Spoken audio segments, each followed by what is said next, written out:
जिसके घर में बेहयाई का काम हो रहा है, बेगैरती का काम हो रहा है और वो बर्दाश्त कर रहा है।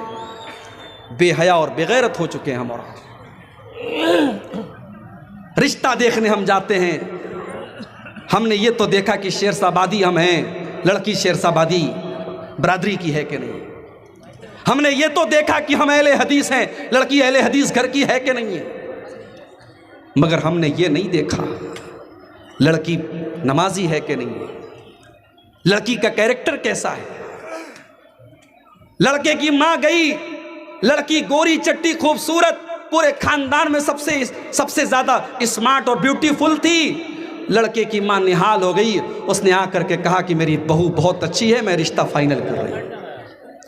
दीनदारी को नहीं देखा उसने खानदान को तो देखा, उसने लड़की के बाप का पैसा तो देखा, उसने लड़की की खूबसूरती तो देखी, मगर उसने दीनदारी को नहीं देखा। जब आपने रिश्ता करने के टाइम दीनदारी को नहीं देखा और वो खूबसूरत लड़की जब आपके घर में बहू बन करके आई और आगे चल करके जब आपको वो सताने लगी, आपके घर का माहौल ख़राब करने लगी, बेपर्दा घूमने लगी, तो आपको शिकायत करने का कोई हक हासिल नहीं है, क्योंकि आपने तो बुनियाद ही गलत रखी थी। आपने तो रिश्ता देखने के टाइम दीनदारी को देखा ही नहीं था। अल्लाह के नबी फरमाते हैं तुनकाहुल मरअतु लिअरबईन, जब किसी औरत की शादी होती है तो 4 चीज़ें औरत के अंदर देखी जाती हैं। ले मालिहा, माल देखा जाता है।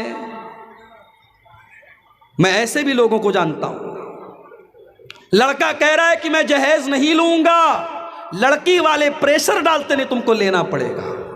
मैंने ऐसे भी मिसालें देखी हैं समाज में।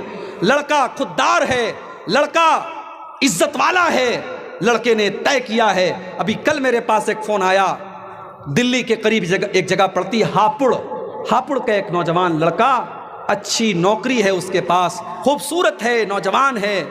उसने कहा शेख साहब मेरे घर वाले नहीं मान रहे, मैं तो कह रहा हूं कि मैं बगैर जहेज के शादी करूंगा, बगैर बारात के करूंगा, लेकिन मेरी मां कह रही है, मेरा बाप कह रहा है जब हमने जहेज दिया है तो हम लेंगे क्यों नहीं। जब हमने अपनी बेटी को जहेज दिया है तो हम लेंगे क्यों नहीं।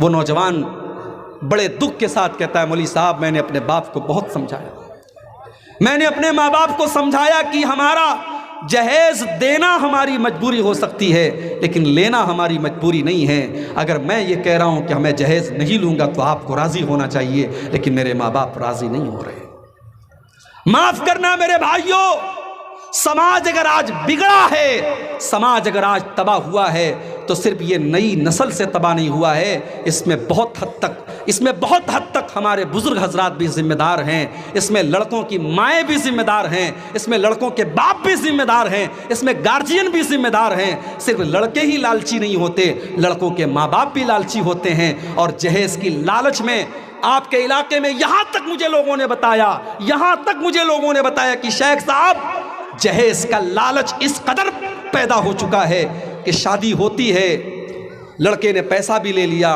2 व्हीलर भी ले लिया, फिर कहीं और से रिश्ता आने लगा, कोई बीच का दलाल और आ गया कि फलां की लड़की है, बड़ा पैसे वाली पार्टी है, बड़ा माल मिलेगा, इसको तलाक दे करके उससे शादी कर लेता है ताकि वहां से अलग पैसा ऐंठे। मेरे भाइयों, हमने शादी ब्याह को भी हमने सौदेबाजी बना दिया। हमने लड़के और लड़कियों को एक तरीके से शादी के मौके पर हमने उनका धंधा करना शुरू कर दिया। अरे हमसे अच्छे तो वो लोग हैं जो अपनी बेटियों को जाकर के बेच देते हैं बाजार में और उसकी कीमत खा जाते हैं। अगर हमने जहेज के इस चलन को नहीं रोका, इसका मतलब यह हुआ कि हम अपने बेटे और बेटियों की तिजारत कर रहे हैं।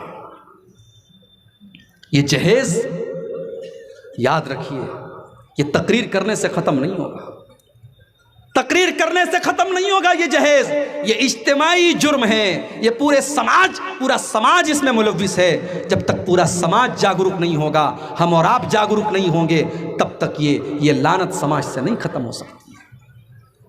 आपके भारत के अंदर रोजाना 19 लड़कियों का मर्डर होता है जहेज की वजह से। साल भर का रेशियो निकालने के बाद ये गवर्नमेंट ऑफ इंडिया की रिपोर्ट है कि रोजाना 19 लड़कियां जहेज के लिए कत्ल कर दी जाती हैं या आत्महत्या कर लेती हैं। यानी